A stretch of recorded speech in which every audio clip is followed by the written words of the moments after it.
So after that roller coaster of emotions that was yesterday's summon video, your boy lucked out and got Light Cestina. And let me tell you, I've been absolutely loving this character ever since I got her. And I hope that I can really show her off in today's video and show you what this character is capable of. So when we're talking about Light Cestina, we gotta talk about the main thing that makes Light Cestina, which is her liberation mode, aka her unique equip or her super equip that she's able to use. She's able to recover the ally's HP by 1,000 and reduce the enemy's physical res by 5% for 12 seconds. And by the way, this stuff is crazy when it starts going off. It's like a machine gun, bro. You'll see it in a second. As far as the other passives go, they're okay. We have something like Demon Killer. We also have Critical Resist, and we have a unique passive that gives her accuracy, and it autofills her art gauge if she's not afflicted by a status element, which is great. If you do opt in for a true weapon, you will get the unique passive that is able to give you 50% attack and 1 art gauge up. So if you factor this in with the passive that we just talked about, she's going to be getting 3 arts per second on top of a 50% attack buff. And another thing that makes this true weapon amazing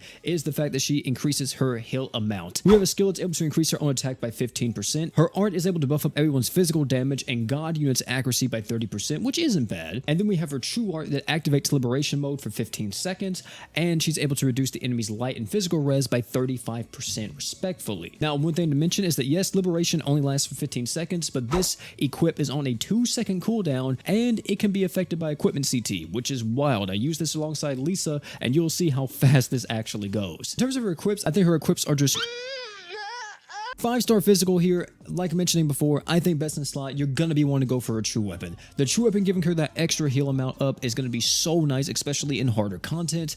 And the fact that it's going to be giving her more art gauge is just going to benefit her so much. But if you don't have the 5-star physical for whatever reason, maybe you got to save up for it, it's perfectly fine to go with something like True as a Nagi or like a Cursed Light Sword. For the 5-star support though, we got a lot of options here. We have the Rim and Ram plushie. You can also go something like Goku uniform. Malim's clothes is also really good. If you don't have any of those AoE Archon items though, single target Archon items also great, like Lesser Demon Hearts. In terms of the crest slots here, if you want her to specifically hit harder, you could go with something like Attack Up, which is going to be great because she has so much passive attack gains in her kit. If you don't want to go with Attack Up though, perfectly understandable. I think Equipment CT down is going to be great since everything benefits from it in her kit. Also, her slots are amazing, so having her equips up more often is going to be ideal. Also, heal amount up is going to be great on her. To increase her healing even more and make it more potent, definitely not a bad option, because once that healing gets going, I'm telling you, she's one of the best healers in the entire game, possibly the best healer. And then lastly, this may come to a surprise, but if you actually wind up double cresting this girl for whatever reason, I actually think art gauge up isn't a bad option. I think that's pretty solid if you want to go for it. Some of her animations that I've seen so far is just like, wow, that's kind of crazy.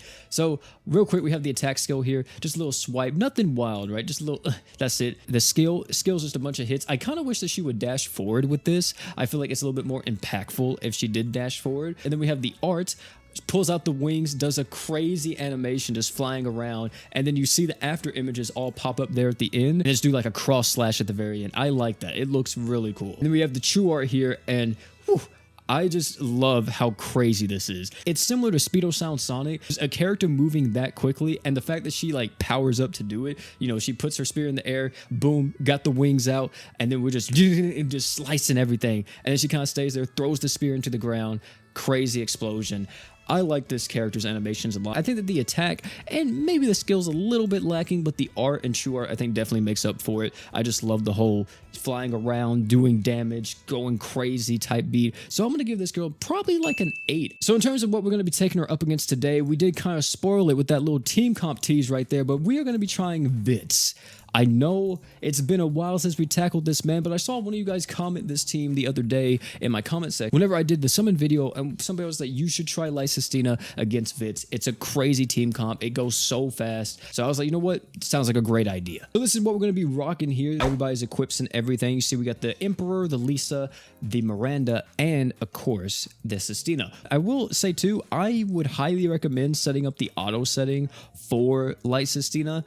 The reason being is just I want to use this equip every single time it's up, and the fact is that whenever we have her true art up, this equip it could be kind of hard to constantly press this. So just having this on auto or having an AI routine to just do it for you, I think is very beneficial. Now, I think you guys are going to really like the performance here from Light Cestina, because unlike other characters, but you may not be able to tell really like, how good they are right off the bat. You can tell Light Cestina is with it, bro. That's all I got to say. Like, we're going to be seeing some wild healing. We're going to be seeing 1200 healing like every half a second pretty much at this point with all the equipment CT we have. Plus, you're going to be seeing some wild damage from the entire team here. Like, we have 150% damage buff with the boy Emperor right now because he's in the second slot. Not only just that, the amount of physical res down, bro. Like, this is ridiculous. And some people may complain that, oh, her liberation only lasts for 15 seconds, but you can refresh it. Look at this. She hasn't run out of it yet. You can just use her True Art again to go back into it. And if she did lose it, it's really not that big of a deal because you're going to get right back into it anyway. Like, we are popping off right now, boys. We are popping off. Like, what do you even say to this?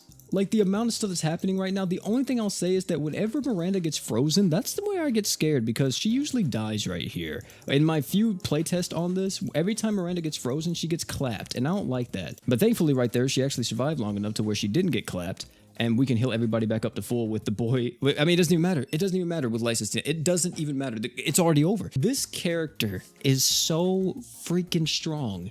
It's so dumb. It's so dumb. She's such a good, like, support, attacking, like, damage dealer, healer. Like, look at that. She dealt 6.3 million. Look at the recovery, 40,000 from Light Cestina alone. This is a crazy amount of burst healing. And that was against Vitz. That's not an easy fight, by the way. That fight is pretty challenging. Now, I think this team's gonna work a lot better than other teams I've tried so far. This is an all GS team, by the way. This is no kind of crossover units. These are all saga units, story units, all that type of stuff. It's gonna be crazy to see this because this kind of gives you a little bit of an insight, right? The type of power that JP has had for the last, what, year and a half, maybe half a year, when it comes to characters like Light Cestina, Fire, or Veil, and like kind of just what's to come. Is because I feel like this is so refreshing. This is a different style of unit.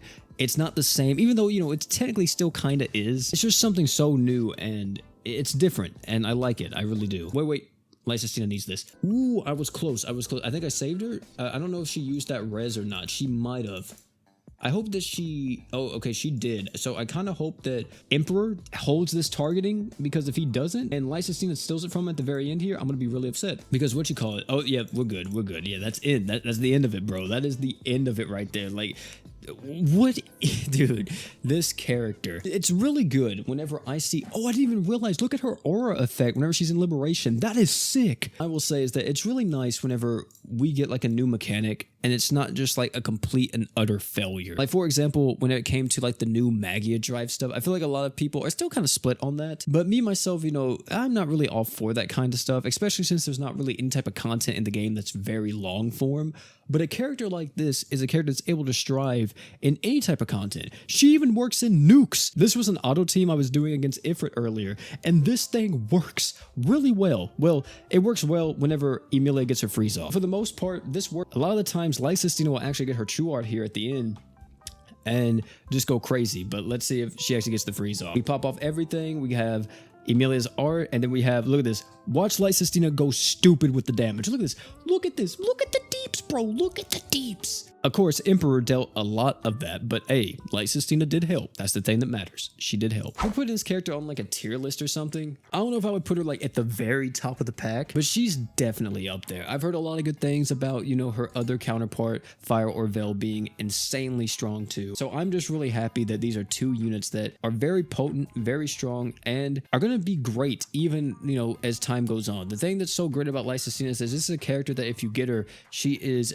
such a good investment. She's just going to age really well. She's a character that doesn't rely on her dealing a lot of damage. Everything else that she brings is just so much more versatile and so much more valuable than just, oh, this is another damage unit, right? Either way, this character, 10 out of 10 character here in my opinion. Like I said, the only thing that I would change with her is that with her attack animation here, I wish I could change it. I wish that this could have a little bit more oomph to it. You know what I'm saying? I'm really thinking about getting this character a luck 30 and getting her a second crest because I am just absolutely in love with her. Either way though, that's gonna be it for this video. Thank you all for coming out. It's been your boy P. Tell me down below what you guys think about Light Cestina. And last but not least, you guys already know, don't forget to drink water.